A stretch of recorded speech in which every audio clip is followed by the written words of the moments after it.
she said. Even if I stay out all night, I'm not obligated to explain where I am.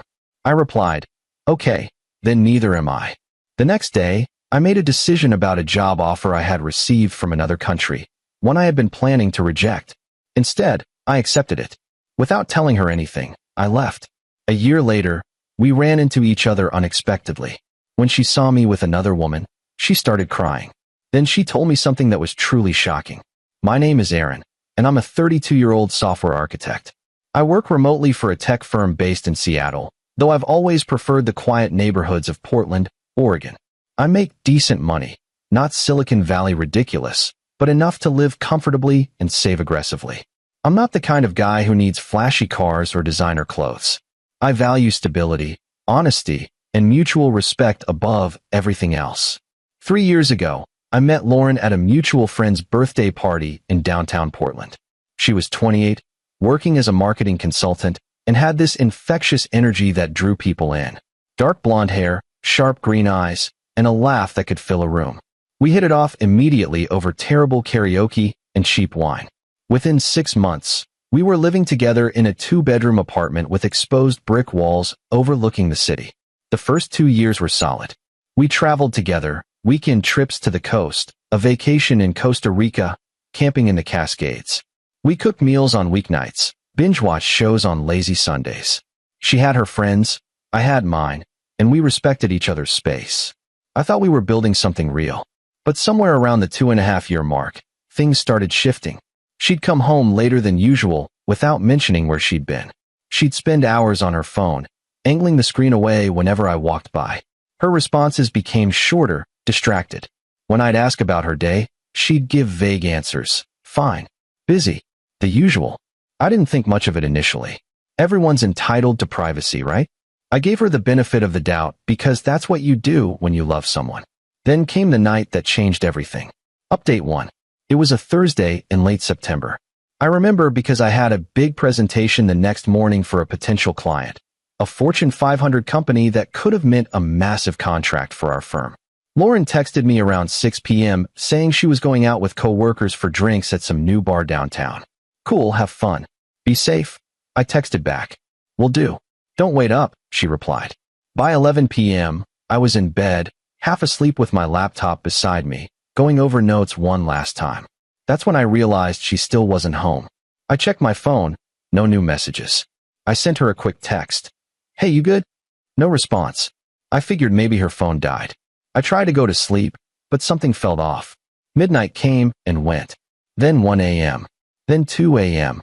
By 3 a.m., I was wide awake, pacing the living room, genuinely worried. This wasn't like her. I called her twice, both times straight to voicemail. Hey, it's me. Just checking in. Call me when you get this. I texted her friends, Kelsey, Amanda, Beth. Nobody responded. The silence was eating at me. I considered calling hospitals, but that felt dramatic.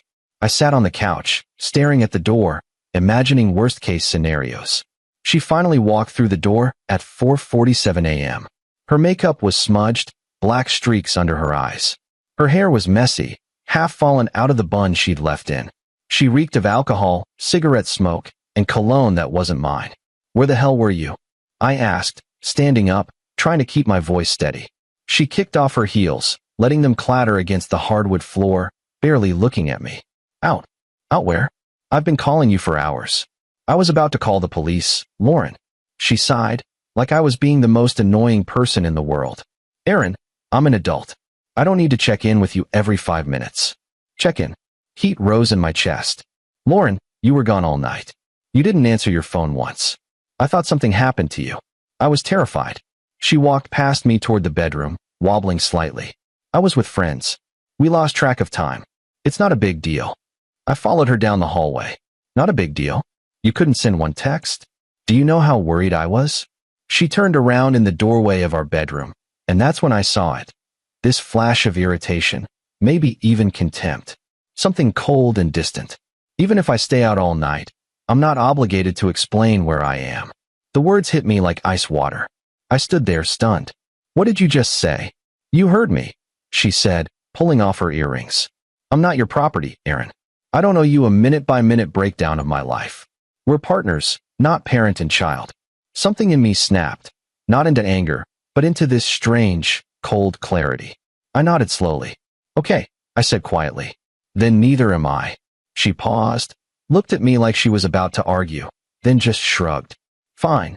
She went into the bathroom and closed the door. I went back to the living room and sat on the couch, staring at the wall until the sun came up. Update 2. The next morning, I went to my presentation running on zero sleep and pure adrenaline. I crushed it, answered every question, left the room knowing we'd land the contract. My boss congratulated me, clapped me on the shoulder. But my mind wasn't really there. I kept replaying Lauren's words, her tone, the way she looked at me like I was an inconvenience. When I got back to the apartment around 2 p.m., Lauren was already gone. A note on the counter said she had client meetings all afternoon. Again, I sat down and opened my email. There it was, the message I'd been sitting on for 3 weeks. A company in Dublin, Ireland. Senior software architect position with a 40% pay bump, full relocation package, stock options, cutting-edge projects. They'd reached out through LinkedIn, flown me out for interviews in September, made me an offer a week later. I'd been planning to turn it down because of Lauren, because I thought we had a future. I stared at that email, thinking about the woman who'd just told me she didn't owe me explanations. Then I hit reply and typed, I accept your offer. When do I start? They responded within an hour. Start date, November 1st. 4 weeks away. I didn't tell Lauren. I went through the motions, came home, made dinner, watched TV beside her. She barely noticed. She was always on her phone, always out with friends or working late.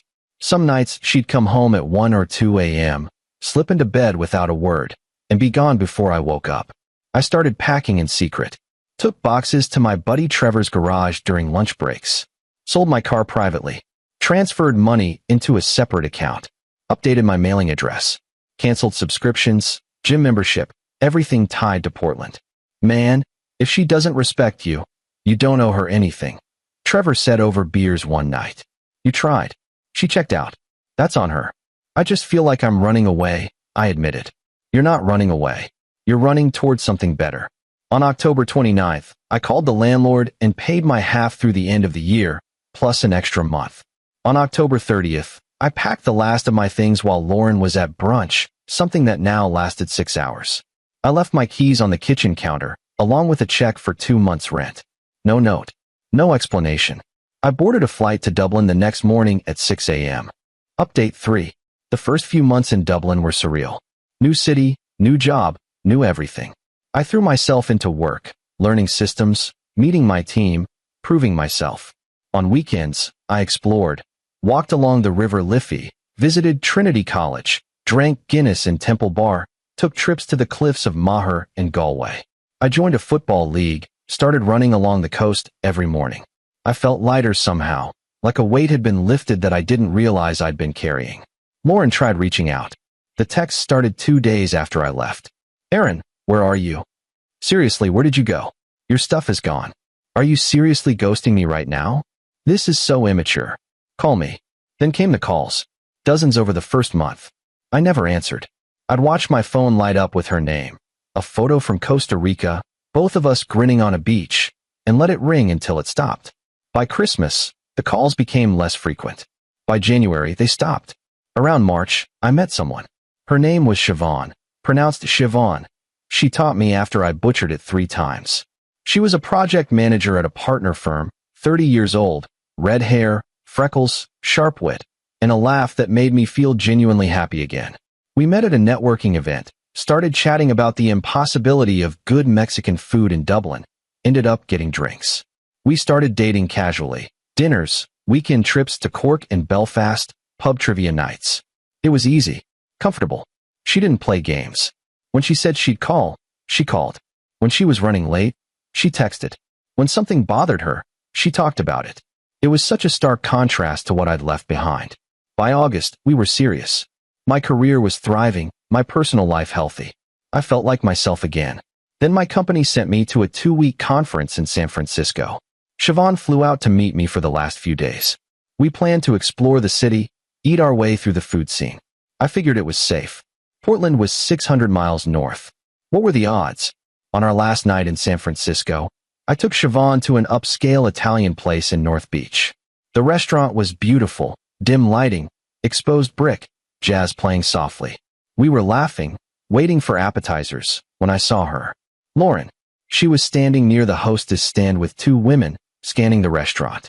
Then our eyes met. For a second, neither of us moved. Then she started walking toward me, weaving between tables. Aaron. I set down my wine glass. Lauren. She looked different. Thinner, like she'd lost 20 pounds. Her face was more angular, tired. Dark circles under her eyes. Her hair was shorter, darker. She glanced at Siobhan, then back at me, her eyes already watering. Can we talk? She asked, her voice shaking. Siobhan looked at me, confused. I nodded. Give me a minute. Of course, Siobhan said softly, squeezing my hand. Lauren and I stepped outside into the cool evening. The street was loud, cars honking, cable car rattling past, tourists everywhere. Fog rolled in from the bay. What the hell, Aaron? She said immediately, tears forming. You just left? No explanation? One day you're there, the next you're gone. I could ask you the same thing, I said calmly. You checked out months before I left. That's not fair, isn't it? You stayed out all night. You told me you didn't owe me explanations. You treated me like I was controlling you for caring. She wiped her eyes, mascara smudging. I was going through something.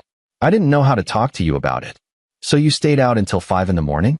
Ignored my calls. Made me feel like I didn't matter? She opened her mouth, closed it, looked down. When she looked back up, her eyes were streaming. I was pregnant. Everything stopped. My heart hammered. What? I was pregnant, Aaron. Her voice cracked. That night, I came home late. I just found out that day. I took 3 tests at work. I was terrified. I didn't know what to do. So I went to my friend Kelsey's place. We talked all night. I drank too much. I smoked. I made terrible decisions because I was panicking. I should have told you, but I couldn't find the words. My mind raced. What happened? Her face crumpled. I miscarried. 2 weeks after you left. I was alone, bleeding, scared. I went to the ER by myself. I tried calling you. I needed you, and you were gone. The guilt hit hard. Lauren, I know, she said quickly, holding up her hand. I know it's my fault. I pushed you away. I made you feel like you didn't matter. But I was scared, Aaron. So scared of what having a baby would mean, whether you'd even want it. We never talked about kids. My mom got pregnant young and my dad left, and I think I was convinced you'd do the same thing. So I pushed you away first. We stood there, pedestrians flowing around us. Inside, I could see Siobhan at our table. Why didn't you tell me that night? I asked quietly. She shook her head, tears streaming. I don't know. I thought you'd be upset, or try to control the decision. I was irrational. I was terrified. I handled it all wrong. I exhaled slowly. I'm sorry you went through that alone. I really am. But you made choices, Lauren. You chose not to trust me. You chose not to let me in. She nodded. I know. And I lost you because of it. She looked toward the window. She seems nice. She is. Good. Lauren gave a sad smile. You deserve that. You always deserved better than how I treated you. She wiped her face. I've been in therapy for 6 months, trying to understand why I self-sabotage. I'm on antidepressants. I moved to Austin, closer to my sister. I'm trying to do better. I'm glad you're getting help, I said, and meant it. Thank you. She took a shaky breath. I should let you get back? I just needed you to know the truth. I understand, I said, and I'm sorry for how things ended. But we both made mistakes. Goodbye, Aaron. Goodbye, Lauren. She walked back inside, grabbed her friends, and left. I stood there for another minute, feeling numb and sad and relieved all at once. Final update. I flew back to Dublin 2 days later. Siobhan and I talked through everything on the flight. Honest conversation about my past, about Lauren, about what happened. She listened without judgment, held my hand, didn't make me feel guilty. It's one of the reasons I knew she was different. Lauren and I exchanged a few emails after that. She apologized again, explained more about her therapy, told me she was doing better. New job, living near her sister, rebuilding. I told her I was glad, that I hoped she found happiness. But we both knew there was no going back. 6 months later, I proposed to Siobhan at the cliffs of Moher. She said yes before I even finished asking. We're planning a small wedding in Galway next spring, just close friends and family. My life is good now, genuinely good. I live in a city I love. I'm engaged to a woman who communicates, who trusts me, who lets me in instead of pushing me away. I don't wake up anxious. I don't wonder where I stand. I think about Lauren sometimes, usually late at night. I wonder if things could have been different if we'd communicated better, if she'd trusted me. But I also know that some relationships are meant to teach you what you won't accept, not what you will. I don't regret leaving. I regret how it happened. I wish I tried one more time. I wish she'd trusted me with the truth. But I don't regret choosing myself when it became clear she'd already chosen to keep me at arm's length. Sometimes the strongest thing you can do is walk away from someone who refuses to meet you halfway. Edit 1. A few people asked if I ever spoke to Lauren again. We didn't. She's still in Austin, working for a startup, dating someone new from what I've heard. She seems happier. I'm genuinely glad for her.